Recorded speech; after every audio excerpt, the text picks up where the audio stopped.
Good morning students. So வந்து பார்த்தீங்கன்னா எல்லாருக்கும் ஒரு ஸ்பெஷலான ஒரு குட் மார்னிங். ஸோ வந்து பார்த்தீங்கன்னா ரிசல்ட்டு பற்றின ரொம்ப ஒரு முக்கியமான ஒரு அப்டேட் தான் நான் வந்து சொல்ல போகிறேன். ஓகேங்களா? அதாவது வந்து பார்த்தீங்கன்னா ஸ்டூடெண்ட்ஸு 10th 11th 12th எல்லாருமே வந்து பார்த்தீங்கன்னா எக்ஸாம்ஸ் முடிச்சிட்டிங்க. கரெக்ஷனும் முடிஞ்சிருச்சு, மார்க் அப்லோட் பண்ணுற ப்ராசஸும் முடிஞ்சிச்சு. 10th மட்டும் மார்க் ப்ராசஸ் அப்லோட் பண்ணிகிட்டு இருக்காங்க. ஓகேங்களா? இப்போ அப்லோட் ப்ராசஸ் நடந்துகிட்ருக்கு. அதுவும் இன்னும் ஓரிரு நாட்களில் முடிஞ்சிடும். ஓகேங்களா? 12th ஸ்டாண்டர்ட் ஸ்டூடெண்ட்ஸுக்கு வந்து பார்த்திங்கன்னா மே 6ஆம் தேதி. ஓகேங்களா? இன்னும் ஒரு 7 நாள் தான் இருக்குது.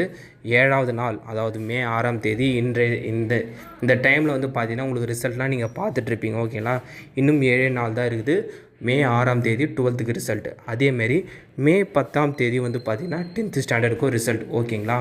ஸோ வந்து பார்த்திங்கன்னா அப்படி இருக்கிற டைமில் மாணவர்களுக்கு வந்து பார்த்திங்கன்னா பப்ளிக் எக்ஸாம் திரும்பவும் கண்டக்ட் பண்ண போகிறாங்க. ஓகேங்களா? ஸ்டூடெண்ட்ஸுக்கு ஷாக்காக இருக்கும், என்னடா திரும்பவும் பப்ளிக்கானு, அது ஏன் கண்டக்ட் பண்ண போகிறாங்க, ஏன் வந்து திரும்ப பொதுத் தேர்வு நடத்த போகிறாங்கன்னா, மாணவர்கள் ஆப்சென்ட் ஆகியிருந்தாங்களே, கிட்டத்தட்ட ஆப்சென்ட் ஆன மாணவர்கள் மட்டுமே வந்து பார்த்திங்கன்னா தமிழகம் முழுவதும் பார்த்திங்கன்னா கிட்டத்தட்ட 1-2 லட்சம் பேர் வந்து பார்த்திங்கன்னா 12th ஸ்டாண்டர்ட் ஸ்டூடெண்ட்ஸு ஆப்சென்ட் ஆகியிருந்தாங்க. ஸோ அவங்களுக்கு வந்து பார்த்திங்கன்னா எக்ஸாம்ஸு கண்டக்ட் பண்ண போகிறாங்க. மற்றபடி எக்ஸாம்ஸ் அட்டன் பண்ண ஸ்டூடெண்ட்ஸுங்க 10th 12th இருக்காங்களே, 10th மே 10ஆம் தேதி, 12th மே 6ஆம் தேதி திட்டமிட்டபடி வந்து பார்த்திங்கன்னா ரிசல்ட்டு ரிலீஸ் பண்ணிடுவாங்க.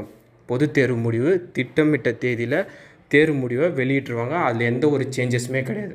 ஆனால் 11th ஸ்டாண்டர்ட் ஸ்டூடெண்ட்ஸுக்கு மட்டும் வந்து பார்த்திங்கன்னா தேர்வு முடிவுகள் தள்ளி போகிறதுக்கான வாய்ப்புகள் இருக்குது. ஏன்னு வந்து பார்த்திங்கன்னா 11th ஸ்டாண்டர்ட் ஸ்டூடெண்ட்ஸுக்கு பப்ளிக் எக்ஸாம்ஸ் நடத்துகிறாங்க கொஞ்சம் வருஷமாக. ஸோ வந்து பார்த்திங்கன்னா 10th 12th கம்பேர் பண்ணையில் அதுக்கு இம்பார்ட்டன்ஸ் கம்மி. ஸோ 11ஆம் வகுப்பு மாணவர்களுக்கு மட்டும் ரிசல்ட்டு தள்ளி போக வாய்ப்பு இருக்கிறதா சொல்லி கல்வித்துறை வட்டாரங்களில் வந்து ஒரு அப்டேட் கிடச்சிருக்கு.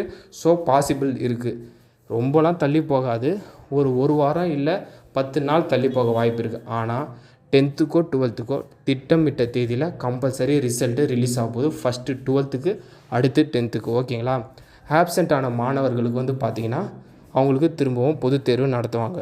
அது மட்டும் இல்லாமல் ஸ்டூடெண்ட்ஸ் கேட்குறாங்க, பாஸ் பர்சன்டேஜ் போன வருஷத்தை விட இந்த வருஷம் அதிகமாக வருமானு. வாய்ப்புகள் இருக்குது. ஏன்னு வந்து பார்த்திங்கன்னா இந்த வாட்டி வந்து எலெக்ஷன்லாம் இது கண்டக்ட் பண்ணியிருந்தாங்க. ஸோ வந்து பார்த்திங்கன்னா லிபரலான டிக் பண்ணதுக்கான வாய்ப்புகள் தான் இருந்துச்சு. ஸோ நம்ம கேட்டதுக்கும் பேப்பர் கரெக்ஷன் லிபரலாக தான் டிக் பண்ணியிருக்காங்க. ஏன் வந்து பார்த்திங்கன்னா ரிசல்ட்டு தள்ளி போக வாய்ப்பு இருக்குமான்ட்டு ஸ்டூடெண்ட்ஸ் கேட்டிருந்தாங்கன்னா, ஸோ எலெக்ஷன்லாம் கண்டக்ட் பண்ணாங்க, அதனால் தாமதம் ஆயிருமான்னு கேட்டாங்க. கிடையாது. 10th 12th திட்டமிட்ட தேதியில் ரிசல்ட் வரப்போகுது, அதில் டவுட்டே கிடையாது. 11th மட்டும் தள்ளி போக வாய்ப்பு இருக்குது. ஓகேங்களா? ஸோ ரிசல்ட் வந்து இந்த வாட்டி அதிகமாக பாஸ் பர்சன்டேஜ் வர வாய்ப்புகள் இருக்குது. ஓகேங்களா? ஸோ இதுதான் அப்டேட்டு. மறக்காமல் உங்கள் ஃப்ரெண்ட்ஸு ஸ்டூடெண்ட்ஸ்க்கு ஷேர் பண்ணிடுங்க.